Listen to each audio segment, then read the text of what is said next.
Halo sedulur kabeh, pada kesempatan kali ini aku akan menceritakan sebuah film yang berjudul The Divine Fury. Film ini rilis pada tahun 2019 di Korea Selatan. Menceritakan tentang seorang atlet tinju profesional yang tiba-tiba mengalami kejadian aneh, sehingga membuatnya harus berurusan dengan dunia persetanan. Tenang aja karena film ini tidak menyajikan jump scare, jadi kalian bisa tetap nyaman dengerin ceritanya. Tanpa banyak basa-basi, skuilah, langsung aja masuk ke dalam filmnya.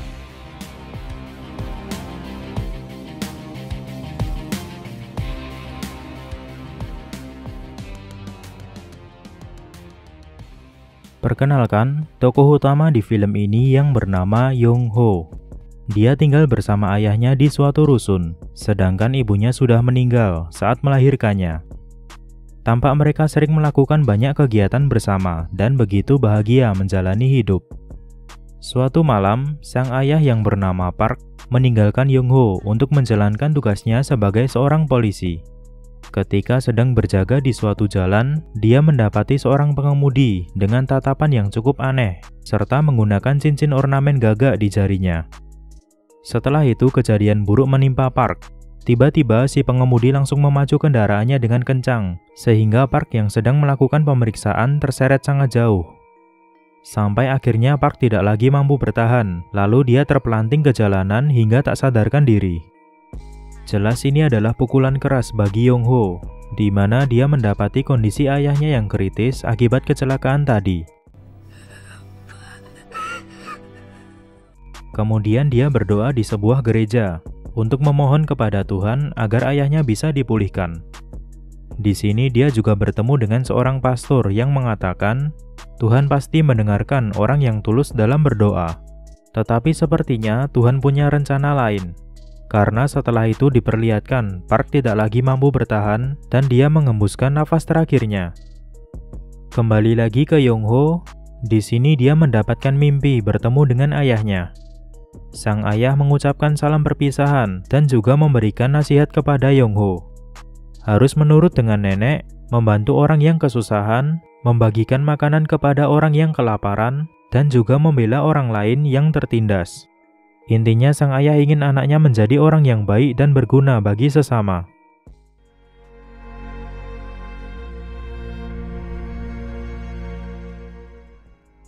Lalu adegan beralih ke upacara pemakaman ayah Young Ho.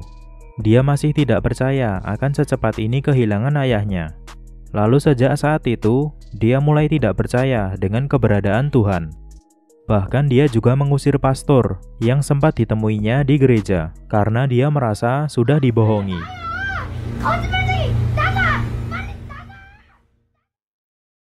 20 tahun kemudian, terlihat Young Ho sudah dewasa dan dia menjalani hidupnya sebagai atlet tinju profesional. Tampak dia akan bertarung dengan seorang bule yang bernama John White. Lalu tanpa sengaja dia melihat simbol salib di punggung lawannya ini. Seketika amarahnya muncul dan dia mulai mendapatkan bisikan dari setan untuk menghabisi lawannya. Sehingga dia bertarung seperti sedang kesetanan dan dikendalikan oleh sosok yang tak kasat mata. Setelah itu, dia kembali mendapatkan mimpi bertemu dengan ayahnya. Dan lagi-lagi amarahnya muncul saat dia melihat sebuah salib. Tetapi saat dia akan membuang salib itu, tiba-tiba salib malah melekat pada tangannya dan terbakar. Di saat bersamaan juga terlihat ada roh jahat yang keluar dari dalam tubuhnya.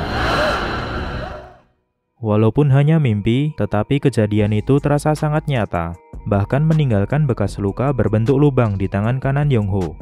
Namun di sini dokter mengatakan bahwa itu hanya luka biasa dan akan sembuh setelah diberi obat.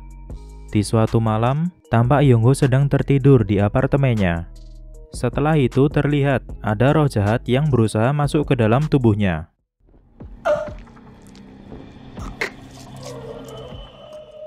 Namun roh itu tiba-tiba kabur setelah melihat luka di tangan kanan Young Ho. Dan tak lama kemudian, luka di tangannya mulai mengeluarkan banyak darah. Kejadian itu tidak hanya terjadi di satu malam, bahkan di beberapa malam berikutnya juga terjadi hal yang sama. Lebih parahnya lagi, roh jahat di sekitar Young Ho bertambah banyak. Walaupun sudah berulang kali memeriksakannya ke dokter, tetapi dia tetap tidak mendapatkan titik terang, sampai akhirnya dia memutuskan untuk mendatangi seorang cenayang. Cenayang ini bernama Yongjo. Dia bisa melihat ada banyak sekali roh jahat di sekitar Yongho. Tetapi selain roh jahat, dia juga bisa melihat ada sesuatu yang bercahaya. Ternyata itu adalah cincin dari ayah Yongho. Karena sang ayah adalah orang yang sangat baik semasa hidupnya, jadi energi positifnya melekat pada benda yang sering dia gunakan, yaitu cincin. Lalu yang kedua dipancarkan dari lubang di tangan kanan Yongho. Tampaknya ini adalah suatu berkat, dan nanti kita akan ketahui bersama apa kegunaannya. Adegan beralih ke sebuah bangunan gereja yang sepertinya sedang direnovasi. Di sini ada dua orang yang sedang melakukan pengusiran roh jahat. Mereka bernama Bapak An dan juga pastor muda Choi. Tampaknya roh jahat yang mereka hadapi ini sangat kuat, sehingga membuat mereka kewalahan dalam mengatasinya. Bahkan keadaan juga bertambah sulit saat pastor Choi menyerah setelah mendapatkan serangan fisik dari orang yang kerasukan tersebut. Untunglah tak lama kemudian Yongho datang dan langsung memberikan perlawanan kepada orang tersebut. Dengan pengalamannya sebagai atlet tinju profesional, dia bisa dengan mudah menguasai pertarungan. Lalu tanpa sengaja Yongho memegang kepala orang itu dengan tangan kanannya dan seketika mengeluarkan kobaran api. Ternyata luka di tangannya ini memiliki kegunaan untuk bisa mengusir roh jahat. Ternyata Yongho bisa berada di sini karena petunjuk dari cenayang tadi. Di sini dia menceritakan semua yang dia alami kepada Bapak An. Dan Bapak An membenarkan bahwa itu adalah suatu berkat. Lubang di tangannya itu diibaratkan seperti tangan Yesus yang berlubang karena ditancapkan paku saat disalib. Kemudian Bapak An mendatangi kamar apartemen Yongho untuk memberikan doa dan juga meninggalkan kalung salib di situ sebagai suatu perlindungan. Sehingga pada malam hari Yongho bisa tidur dengan tenang tanpa ada gangguan apapun. Tetapi keesokan paginya, Yongho menyadari keberadaan kalung salib itu di dalam kamarnya. Sedangkan di sini dia masih tidak percaya dengan keberadaan Tuhan. Dan akhirnya dia mencari tahu keberadaan Bapak An untuk mengembalikan kalung salib itu. Dia juga mendapatkan info dari pastor di suatu gereja bahwa Bapak An dikirim dari Vatikan untuk melakukan pengusiran roh jahat di Korea Selatan, tepatnya di Seoul. Di sisi lain, tampak Bapak An sedang menelpon seorang uskup. Dari pembicaranya ini dapat diketahui bahwa beliau sedang memburu ketua sekte ilmu hitam. Dan beliau juga yakin bahwa orang itu berada di Seoul. Setelah itu diperlihatkan seorang bernama Ji Shin. Dia merupakan anggota sekte ilmu hitam. Aksinya dilakukan di balik sebuah klub ciu bintang 5 yang memiliki logo seperti kepala Baphomet. Tampak juga dia menggunakan cincin ornamen gagak, sama seperti yang dulu dilihat oleh Park, ayah Yongho. Kemungkinan dia adalah orang yang 20 tahun lalu membunuh ayah Yongho, tetapi proses penuaannya terhambat karena ilmu hitam yang dia miliki. Seringkali dia memasukkan roh jahat ke dalam tubuh seseorang untuk melakukan suatu misi. Tidak terkecuali kasus kerasukan yang tadi ditangani oleh Bapak An adalah ulah dari Ji Shin. Kembali lagi ke Yongho, lagi-lagi dia mengalami gangguan di malam hari setelah menyingkirkan kalung salib tadi, serta tangannya juga mengeluarkan banyak sekali darah. Sampai akhirnya dia memutuskan untuk bertemu dengan Bapak An. Sesampainya di kediaman Bapak An, Yongho sedikit terkejut karena dia melihat banyak bekas luka di tubuh Bapak An. Sepertinya itu karena dampak pengusiran roh jahat yang selama ini dilakukan. Lalu diberikanlah kalung tadi kepada Yongho. Tetapi dia masih tidak percaya dengan keberadaan Tuhan karena kekecewaannya di masa lalu, di mana dia sudah berdoa dengan sepenuh hati kepada Tuhan, tetapi Tuhan tidak menyelamatkan ayahnya yang sedang sekarat. Di sini akhirnya Bapak An memberikan pencerahan, di mana beliau juga pernah mengalami posisi yang sama seperti Yongho, yaitu saat kehilangan seseorang yang dulu pernah mengajarkannya tentang eksorsis. Kemudian Yongho termenung setelah mendengarkan cerita beliau. Lalu Yongho mengantarkan Bapak An untuk menjalankan tugasnya sebagai seorang pengusir setan. Seketika dia melihat Bapak An sama seperti dia melihat ayahnya untuk terakhir kali. Di sini hatinya terketuk dan dia memutuskan untuk membantunya. Pemohon kali ini adalah seorang ibu rumah tangga yang mengeluhkan anaknya kerasukan roh jahat dan sering bertingkah laku aneh. Terlihat juga kondisi ibunya ini sangat kacau, dengan banyak luka di wajahnya dan seperti orang yang stres. Sesampainya di sebuah kamar, terlihat seorang wanita bernama Sojin. Tampak wanita ini tidak menunjukkan gejala yang aneh. Bahkan saat ditempelkan salib dan dibacakan doa, tidak memberikan reaksi apapun. Malah di sini Sojin berkata bahwa dirinya tidak kerasukan, melainkan si ibulah yang belakangan ini sering bertingkah laku aneh dan melukai dirinya sendiri. Jadi apakah si ibu sudah ngeprank Bapaan? Tunggu dulu. Bapaan yang merasa tidak percaya, lalu memasukkan minyak suci ke dalam mulut wanita itu, dan seketika langsung terjadi reaksi. Jadi memang ada beberapa roh jahat yang membutuhkan perlakuan khusus untuk mengatasinya. Setelah itu terjadilah pertarungan di antara mereka, dan syukurlah Sojin bisa terbebas dari roh jahat yang ada di dalam tubuhnya. Saat Sojin sudah mulai sadar, Bapaan mulai mencari tahu siapa orang yang telah melakukan hal tersebut kepadanya. Tetapi tampak Sojin masih belum ingat sepenuhnya. Di sini mereka hanya memperoleh informasi dari si ibu bahwa anaknya sering mabuk setiap malam bersama seorang pria, dan kemungkinan besar itu adalah Jishin. Lalu tiba-tiba mata Sojin mengeluarkan darah, serta tubuhnya mulai merasakan kesakitan. Ternyata itu adalah ulah Jishin yang sedang melakukan santet. Untunglah Bapaan bisa melawan santet itu dan membebaskan Sojin dari belenggu ilmu hitam. Kemudian hubungan Yongho dan Bapaan semakin dekat. Mereka makan bersama dan menceritakan banyak hal. Sedangkan di tempat lain, Jishin kembali melakukan ritual untuk mencari tahu siapa orang yang telah mengganggu aksinya selama ini. Dan jelas saja itu tertuju kepada Bapaan serta Yongho. Tidak perlu menunggu waktu lama, Jishin langsung memulai rencana barunya. Dimulai dari suatu panti asuhan, di mana ada seorang anak bernama Ho Seok yang sering dibuli oleh teman-temannya. Setelah itu Jishin datang dengan menyamar sebagai seorang pastor, dan dia memberikan harapan untuk menolongnya. Tetapi bukan hal baik yang diterima oleh anak itu, melainkan dia malah kerasukan roh jahat, karena tadi sudah dituntun mengucapkan kalimat sesat oleh Jishin. Setelah selesai dengan anak itu, dia menyamar dan mengaku sebagai Pastor Choi, murid Bapaan.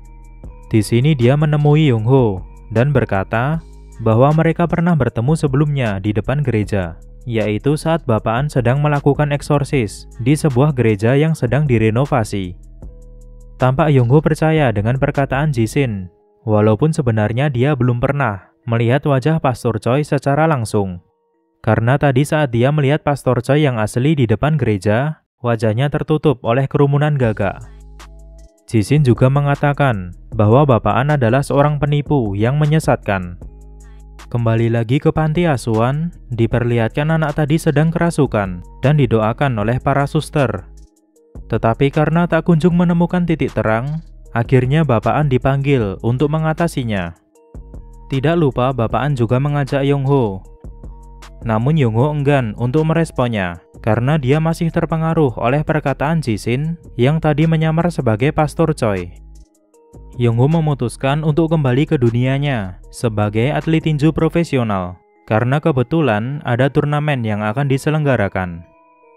Namun suatu ketika tanpa sengaja dia melihat sebuah simbol salib pada gelang salah satu pelayan. Dan lagi-lagi hatinya terketuk untuk menolong Bapaan. Di tempat lain, tampak Bapaan sangat kewalahan menghadapi roh jahat di dalam tubuh Ho Seok yang sangat banyak dan kuat. Walaupun sempat menguasai keadaan, tetapi akhirnya dia tetap terpojok.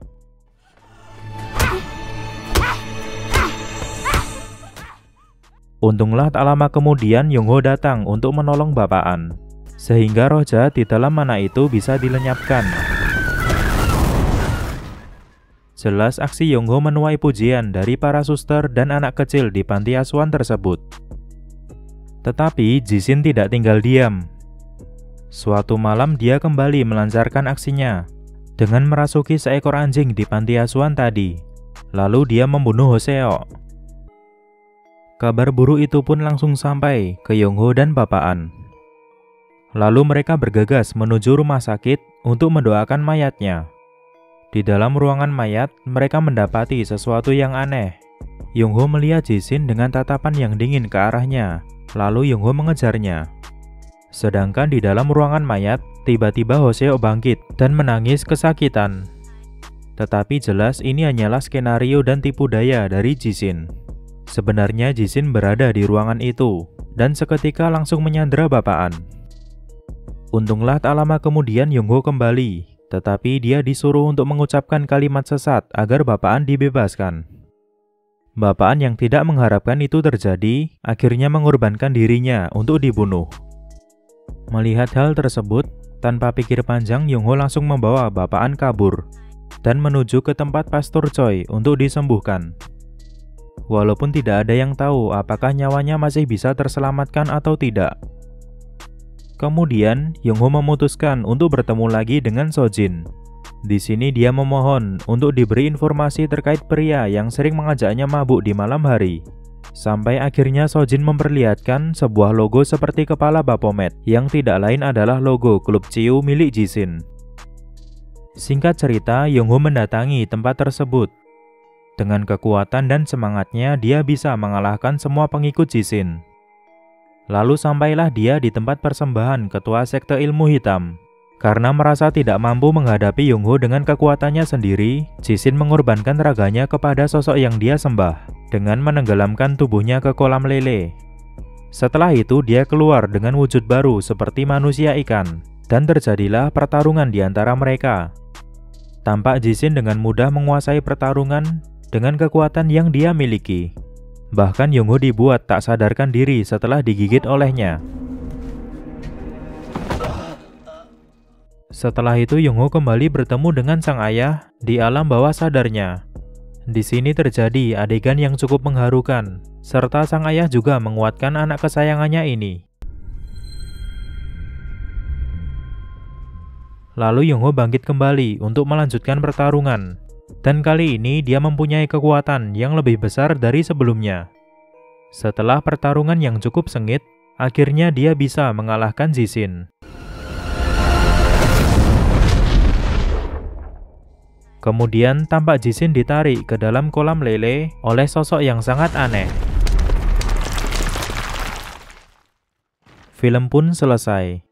Berita baiknya adalah bapaan masih bisa selamat dari kejadian sebelumnya. Lalu adegan memperlihatkan Pastor Choi mendapatkan surat dari bapaan yang mengabarkan bahwa bapaan serta Yongho sudah sampai di Roma dengan selamat.